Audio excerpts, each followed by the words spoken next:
মাধ্যমিক 2026 যে সমস্ত ছাত্রছাত্রীরা ভৌতবিজ্ঞান বিষয় নিয়ে চিন্তায় আছো, ভাবছো ভৌতবিজ্ঞানে প্রশ্নপত্র কেমন হবে এবং তার উত্তর কেমনভাবে লিখতে হবে, সেই সম্পর্কিত তোমাদের আমি 4টি প্রশ্ন উত্তরের সেট দিলাম।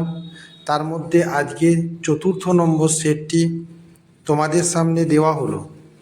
এই প্রশ্নোত্তরগুলি প্রথম থেকে শেষ পর্যন্ত দেখার সাথে সাথে আমার চ্যানেলে নতুন হয়ে থাকলে চ্যানেলটিকে সাবস্ক্রাইব করে দিও, সেই সঙ্গে অল নোটিফিকেশনটি অন করে রেখো আর চ্যানেলটি একটু বেশি বেশি করে শেয়ার করে দিও। এই সেটগুলিতে প্রত্যেকটি অধ্যায় থেকে এসএকিউ, এমসিকিউ, শূন্যস্থান পূরণ, সত্য মিথ্যা এবং স্তম্ভ মেলানো সমস্ত ধরনের প্রশ্ন উত্তর দেওয়া আছে। যে সমস্ত ছাত্রছাত্রী সারা বৎসর পড়নি, ভাবছো কেমনভাবে পরীক্ষা দেবে, তারা ভালোভাবে এই প্রশ্ন এবং উত্তরগুলি দেখে যাবে, তারা ভালো ফল অবশ্যই পাবে। প্রতিটি অধ্যায় থেকে বাছাই করা ইম্পর্টেন্ট প্রশ্ন ও সেই সঙ্গে উত্তরগুলি দেওয়া আছে।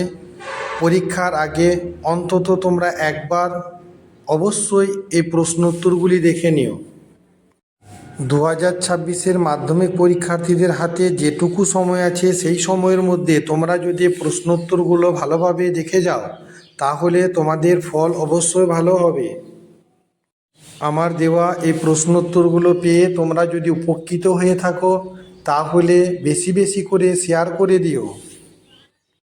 ভৌতবিজ্ঞানের প্রতিটি অধ্যায় থেকে বাছাই করা ইম্পর্টেন্ট প্রশ্নগুলি নিয়ে 4টি সেট তৈরি করা হয়েছে, সেগুলো তোমরা পরীক্ষার আগে দেখতে ভুলে যেও না। প্রশ্ন উত্তরের সেটগুলি দেখে নিয়ে তারপর তোমরা লাইক, কমেন্টস এবং শেয়ার করে দিও। যে সমস্ত ছাত্রছাত্রী সারা বছর ভালোভাবে পড়নি, অর্থাৎ কম সময় পড়ে ভালো নাম্বার পাওয়ার এই পদ্ধতিটি তোমাদের দেওয়া হলো। আমার চ্যানেলে আরও অন্যান্য বিষয়ের এরকম প্রশ্ন উত্তরের সেট তোমরা শীঘ্র পেয়ে যাবে, তাই আমার চ্যানেলের সঙ্গে থেকো। Like, share and comments.